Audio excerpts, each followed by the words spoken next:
Welcome back to Sip and Talk. It's your host, Joe. And I'm Sunny. Welcome. You know, I had the funniest thing happen the other day. I was rearranging the living room, moved the sofa. Okay. And did it magically become more comfortable? Haha, no, nothing like that. Yeah. But it's the same sofa, right? I just turned it like 90 degrees against the other wall. Wow. And suddenly, the glare on the TV vanished, and the view out the window more open. Huh. Funny how just changing the angle makes such a difference. Exactly. It hit me, the object itself, the sofa, didn't change, but changing my perspective, my angle, completely shifted how I experienced the whole room. That's surprisingly deep for furniture placement. You know, that actually perfectly tees up what we're talking about today. Oh, well, yeah. Yeah, history is just full of people who are exactly like your sofa situation, depending on which country, which side, which history book you're reading. They're either a traitor, you know, deserving the worst. The very same person, the same actions. In one narrative, they're betraying secrets, they're a traitor to the state. But flip the perspective, and in another narrative, they're a national hero for, say, speeding up justice or saving a revolution. It's all about who's telling the story and why. So today we're diving into that really murky gray area. We're asking, is someone a spy, a traitor, or a hero? How does the winner get to decide who's who? Spies, traitors, and heroes. We're going to use some really high-stakes historical examples to see just how relative these labels are. And then we'll get into the really thorny ethical questions, like can that kind of deep betrayal, that subversion, ever actually be justified? Yeah, it's going to be fascinating. Let's get into it. Okay, so where do we start? Maybe with a conflict where this perspective clash is just front and center. Absolutely. Let's look at the Chinese Civil War. It's almost a perfect case study for this. Right, because you have the Nationalist Party, the KMT, who felt their government was utterly betrayed from within. And then you have the Communist Party, the CCP, who saw those exact same people as, well, revolutionary heroes. They were loyal to what they saw as the cause of national liberation. So for the winners, the PRC, these agents were absolutely essential. They helped the People's Liberation Army win, helped establish the new China. But for the KMT, the losing side. These were spies, plain and simple. They believed these individuals caused the collapse of their state, committed the ultimate treason. The stakes couldn't have been higher. And the examples are just incredible. We're not just talking about passing notes. We're talking high-level strategic sabotage. Definitely. Let's start with the famous three masters of Longtan, Tian Zhuangfei, Li Kenung, and Hu Tie. Okay, tell us about them. Well, these three were CCP agents, and they managed to get deep inside the KMT's key intelligence agencies. We're talking the Central Bureau of Investigation and Statistics, the CIB. Very sensitive stuff. Deep penetration. Exactly. And their biggest moment, the thing they're really known for, wasn't just strategic. It was literally about survival for the CCP leadership back in 1931. What happened? There was a high-ranking CCP official, Gu Shunzang, in charge of security. He knew everything, including where the entire central leadership was hiding in Shanghai. Oh, wow. He gets captured by the KMT in Wuhan and immediately defects. Tells them he'll give them everything. That's disastrous for the CCP. Potentially fatal. But this is where Tian Zhuangfei, one of the three masters, comes in. He was working as the confidential secretary to the CIB chief himself, Zhu Enzeng, in Nanjing. Right place, right time. Or wrong time, depending on your perspective. You got it. So the urgent telegram comes in from Wuhan about Gu's defection, saying, contact all KMT units immediately. Round everyone up. Qian intercepts the decryption order for these vital messages. He saw it before his boss did. Yes. He knew instantly what it meant. He copied the telegrams, realized he had maybe hours, and got word to the CCP headquarters in Shanghai through their network. So a race against time. Absolutely. And because of his warning, the core leadership, people like Zhou Enlai, managed to evacuate Shanghai just before the KMT intelligence teams could raid their locations and arrest them. He literally saved the party leadership. From the CCP perspective, yes. An absolute hero who saved the revolution from being wiped out. From the KMT perspective, a devastating breach of trust by a mole. Okay, that's one heck of an example. Who else? Then there's Xiang Shangwei. Yeah. Another case where proximity was everything. He infiltrated the inner circle of a very senior KMT general, Hu Zhonyan. Hu Zhonyan. He was a big deal for Chiang Kai-shek's forces in the Northwest, right? Huge deal. And Chiang wasn't just some low-level staffer. He became Hu's confidential secretary, his closest aide. Again, right inside the command structure. Right there. And his impact was massive, especially in that Northwest theater. His most critical contribution came in 1947. What was happening then? The KMT was launching a huge offensive to try and wipe out the CCP base area in Yan'an. That was Mao Zedong's headquarters.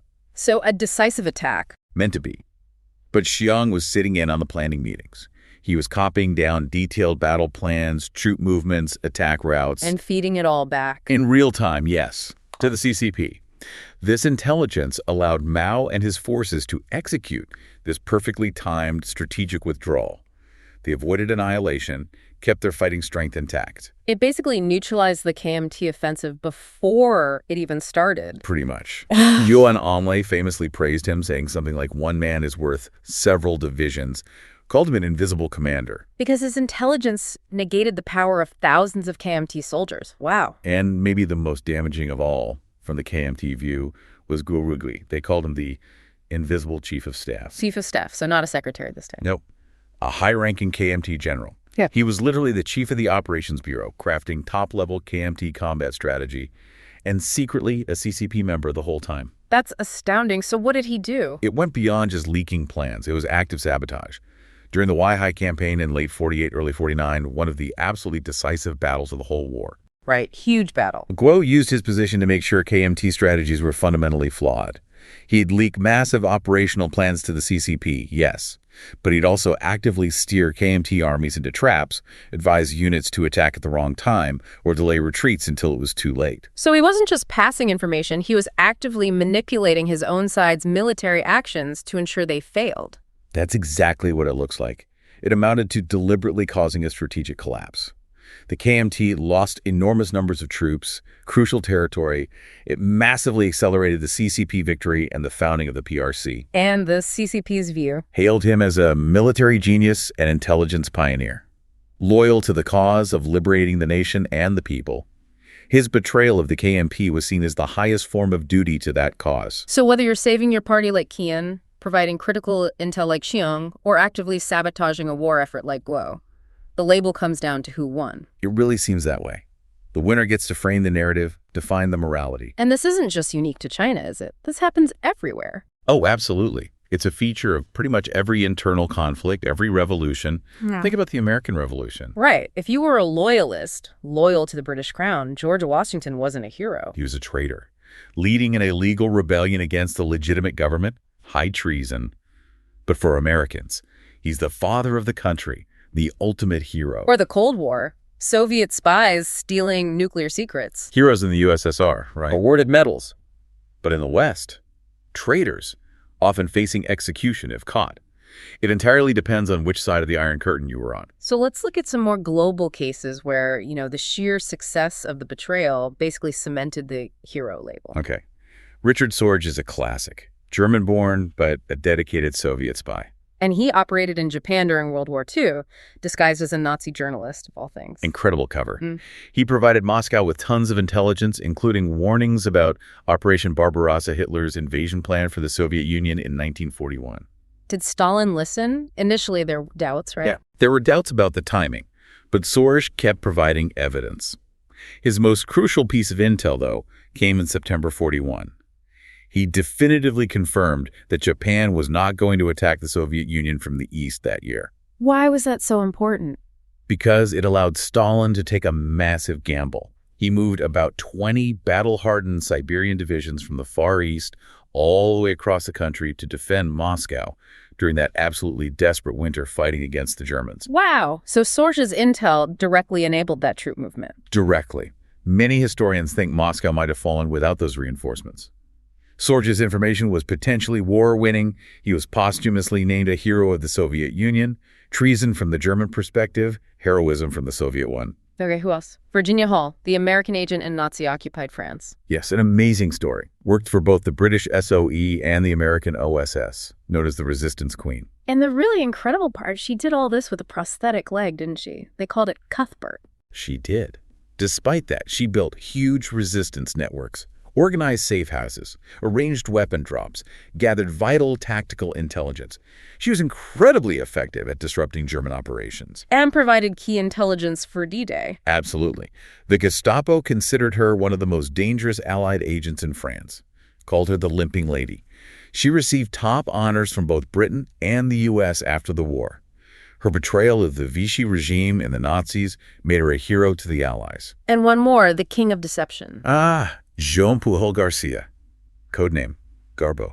a Spanish citizen who became a double agent for the British against the Nazis. Double agent. Okay, so he pretended to spy for the Germans. Exactly. But he was feeding them carefully crafted misinformation supplied by the British. It was a masterpiece of strategic deception. He invented this whole fake network of like 23 sub-agents supposedly working for him across Britain. All fictional. Completely made up.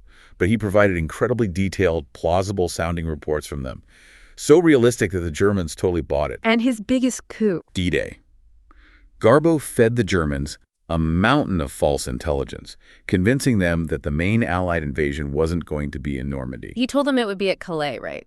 Yes, the Pas de Calais. Yeah. His deception was so effective that even after the Normandy landings began, Hitler and his high command kept crucial panzer divisions waiting near Calais, expecting the real invasion there. That delay was critical for the Allies consolidating the Normandy beachhead. Absolutely critical, because the Allies won. Garbo was awarded the MBE by Britain. The Germans, had they known, would have seen him as the ultimate traitor. So it really hammers home the point, doesn't it? The label traitor or hero isn't about some objective moral truth. It's about who wins, who controls the narrative, who gets to write the history books. It's fundamentally a political designation. Okay, so we've established the historical pattern. Perspective dictates the label. But now let's shift gears a bit and get into the why, the ethics of it all. Right. Is it ever actually morally okay to use deception, betrayal, subversion to overthrow a government, even if that government is, undeniably corrupt or causing immense suffering? This is where it gets really tricky. We're walking an ethical tightrope here. Can betrayal ever be justified? Let's start with the yes case, the argument for the hero, the justification for betrayal. Well, a lot of that thinking goes back to Enlightenment ideas, particularly the social contract theory. Thinkers like John Locke or Jean-Jacques Rousseau. Okay, break that down. Social contract. The idea that government power isn't absolute. Exactly. The theory basically says that governments only have legitimate authority because the people consent to be governed. But that consent is conditional. Conditional on what? Conditional on the government protecting the people's fundamental rights and promoting their welfare.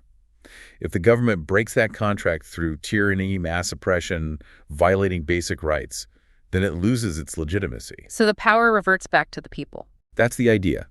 The people then have a right, maybe even a duty, a revolutionary right, to alter or abolish that government.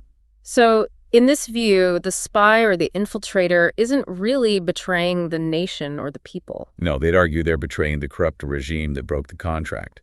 Their loyalty isn't to the flawed institution. It's to a higher moral calling justice. The well-being of the people. It becomes a lesser of two evils calculation. You betray the tyrant to save the populace. Right. And there's a practical argument, too. Sometimes, facing a ruthless, heavily armed dictatorship, open rebellion is just suicide. It leads to massive bloodshed, huge civilian casualties. So infiltration and subversion might be seen as cleaner, more effective. Potentially, yes. Maybe the most effective and least costly way, in terms of human lives, to dismantle that tyranny from within. If betraying secrets or sabotaging the regime prevents a bloody civil war that kills tens of thousands, is the betrayal justified by the outcome, the minimization of suffering? That's a powerful argument. Yeah. But there has to be a counter-argument, right? The case against betrayal, the traitor perspective. Oh, absolutely. And this often draws on different ethical frameworks like deontological ethics, think Immanuel Kant, which argue that certain actions are just inherently wrong, regardless of the consequences. The means matter. So even if the goal is noble, the act of betrayal itself is wrong. That's the core idea. The central problem they point to is the trust deficit. Acts like lying, deception, breaking solemn oaths, these things fundamentally erode the social trust that holds society together. If we say betrayal is okay sometimes, where does it stop? Exactly. If society accepts deception and betrayal as legitimate tools for achieving justice, does moral order just collapse? Can you build a stable society on a foundation of distrust? And the act itself, lying to colleagues, pretending loyalty. It's seen as inherently immoral. The spy often relies on the genuine trust and innocence of the people around them. They might share meals, friendships, professional confidence. Only to use that access to destroy them or their organization. Right. They're weaponizing trust itself. It's not just fighting the tyrant, it's violating the basic moral fabric of human interaction with potentially innocent individuals caught in the middle. That makes the means deeply problematic for many ethical viewpoints. Okay, what else? Are there other risks to justifying betrayal? Yes, there's the political risk. The corruption of power. Think about it. People who spend years mastering deception, ruthlessness, operating in secrecy. What happens when they take power? Do they suddenly become open and trustworthy? History suggests. Often not. Those habits, those tools that brought them success, secrecy, manipulation, maybe even brutality, can easily carry over into how they govern. So you get a change of flag, not function, as the saying goes. It's a real danger. The new regime might be just as oppressive as the old one, just with a different ideology, because the revolutionaries themselves were corrupted by the means they used to win. And then there's the risk of things just spiraling out of control. The unpredictable consequences, yeah. Subversion can easily lead to chaos. Civil war, factional fighting, maybe external powers jumping in to exploit the instability. Think about places where a dictator was overthrown, but what followed was even worse for ordinary people. Exactly. The attempt to overthrow tyranny through betrayal might inadvertently unleash forces that cause far more suffering and destruction than the original regime. The cure becomes worse than the disease. So it's a really complex moral calculation. Is the betrayal a necessary evil for a greater good? Or does the act of betrayal itself poison the outcome, making true, stable justice impossible to achieve in the end? That's the fundamental tension, isn't it? Okay, that leads us to maybe the most complex twist in this whole thing. Right, what happens after the revolution? Yeah, what if the heroes who used subversion to win, who overthrew the old tyrant, what if they then set up a new regime that's also oppressive, unjust, fails to protect rights? It's the ultimate irony, isn't it? The betrayal of the original ideals that supposedly justified the first betrayal. And we've seen this happen time and time again in history. Oh, constantly. The French Revolution descends into the reign of terror, with revolutionaries executing each other.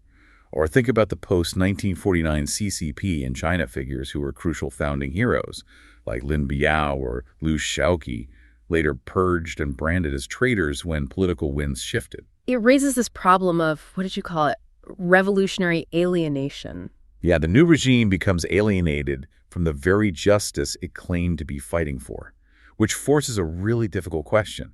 If you resisted the old tyranny, is it now heroic to resist the new tyranny, maybe using the same methods? So the argument for continued resistance would be... It hinges on the idea of a continuous standard.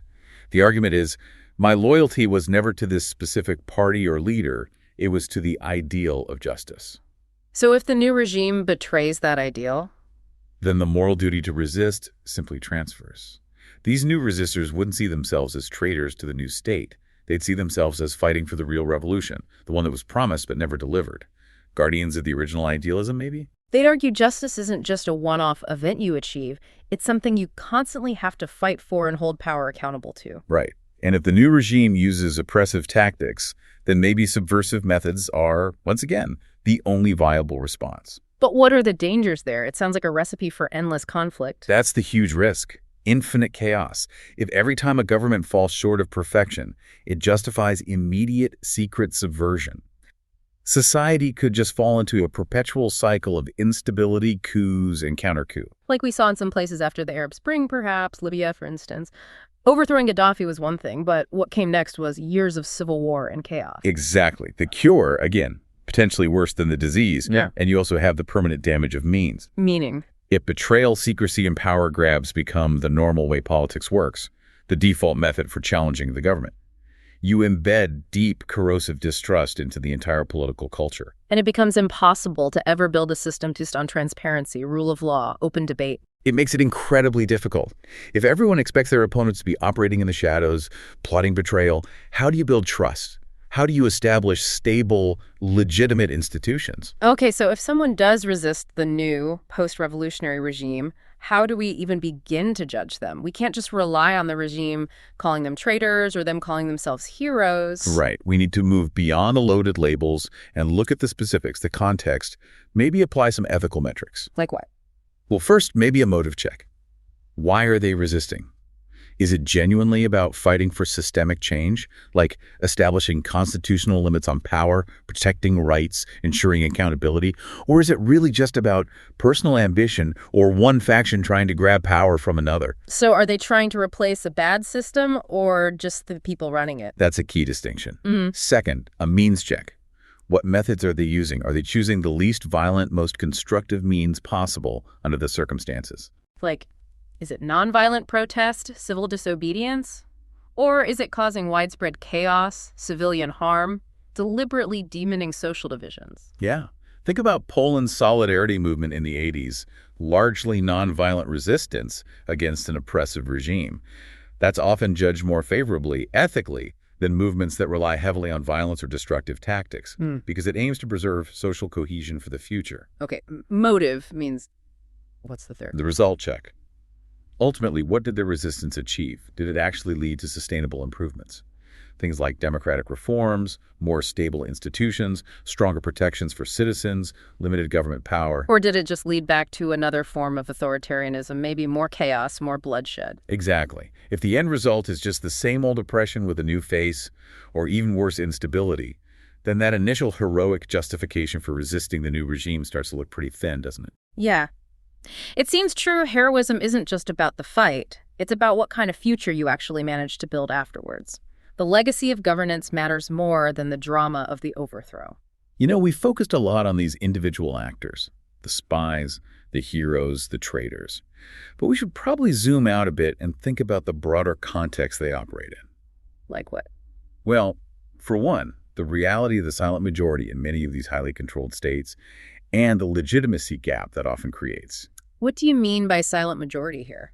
In many authoritarian or tightly controlled societies, the bulk of the population isn't actively resisting.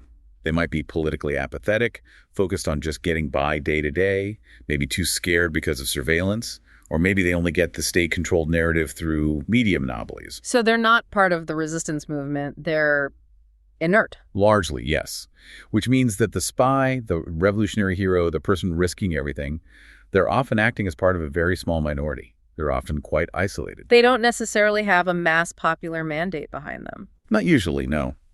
They might believe they're acting for the people, but they're not typically acting with the broad support of the people, at least not openly. They're idealists, maybe, but lonely ones. And that creates a paradox, doesn't it? If this small group succeeds in overthrowing the regime without that mass public backing, then the new regime they establish immediately has a legitimacy deficit. It wasn't put there by a popular uprising in the traditional sense. It's the government of the successful revolutionaries, not necessarily the government of the people. So how do they deal with that deficit? Propaganda becomes crucial. They have to construct an official narrative after the fact. They need to paint the old regime as irredeemably evil and portray their own subversive actions as unequivocally heroic, demanded by history or the people's true will. They essentially have to retroactively manufacture the popular support they might not have had during the actual struggle. That makes sense. What other context matters? The international angle. Definitely. International law and geopolitical influence. What happens when the hero or traitor is being supported by an outside power? Does that foreign intervention change the moral equation? Does it violate national sovereignty? That gets messy fast. Incredibly messy. International views on who's a freedom fighter versus a terrorist or rebel are almost always fractured. It often depends less on objective facts and more on the strategic interests of the powerful nations involved. Right. Is this group aligned with our geopolitical goals? Do they control resources we want? It's often less about pure human rights and more about power politics. We saw it constantly during the Cold War, and we still see it in conflicts today. National interest often shapes who gets labeled a hero on the world stage. Absolutely. Geopolitics acts like a filter on these labels. And finally, maybe we should bring it back down to the individual level, the human cost. Yeah, we talk about strategy and ethics, but what's the psychological toll on the person living that double life? The spy, the hero who has to lie every single day. The cognitive dissonance must be immense. Crippling, you'd imagine. How do you rationalize deceiving people you work with closely? Maybe even friends or family. People who trust you. You have to portray concrete individuals for an abstract ideal. The people, justice, the revolution. Like Xiang Xiangli sitting at General Hu's table, sharing his confidence. While planning his downfall. That level of calculated, sustained deception has to change a person fundamentally. It requires this intense emotional compartmentalization. Does that just switch off when the mission is over? Probably not easily. And then think about the post-victory trauma. What happens to these heroes if the ideal state they sacrificed everything for doesn't materialize? Or turns out to be just another form of oppression? That must lead to a profound sense of disillusionment, betrayal even. The deep alienation, maybe? A feeling that their immense personal sacrifice, the moral compromises they made, the lives they might have damaged, it was all for nothing. Or worse, it just led to a different flavor of tyranny. Their personal fight for justice ends in a kind of tragedy when the outcome is so flawed. Okay, so wrapping this all up, we've really journeyed through a complex landscape today. We definitely have. We've seen pretty clearly that labels like hero and traitor are incredibly fluid.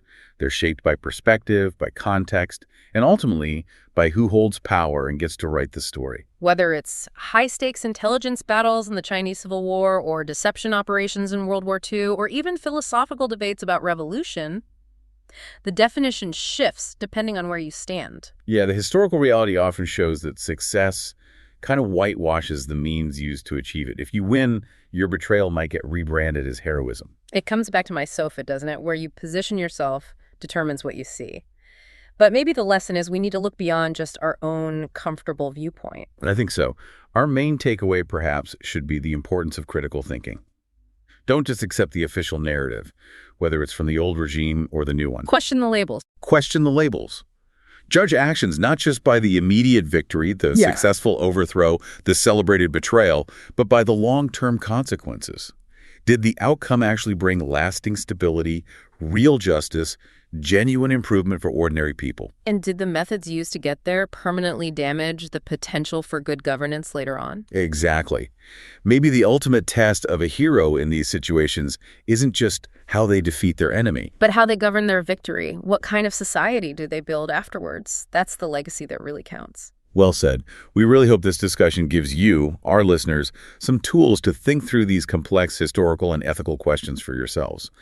We've tried to present the different facets objectively, just encouraging reflection without taking sides. Absolutely. Thanks so much for joining us here on Sip and Talk. We always appreciate you tuning in. Don't forget to subscribe to the podcast, Sip and Talk, wherever you get your podcasts. And also, give a shout out to our old friend Mickey. Check out his YouTube channel, Mickytolife. Yeah.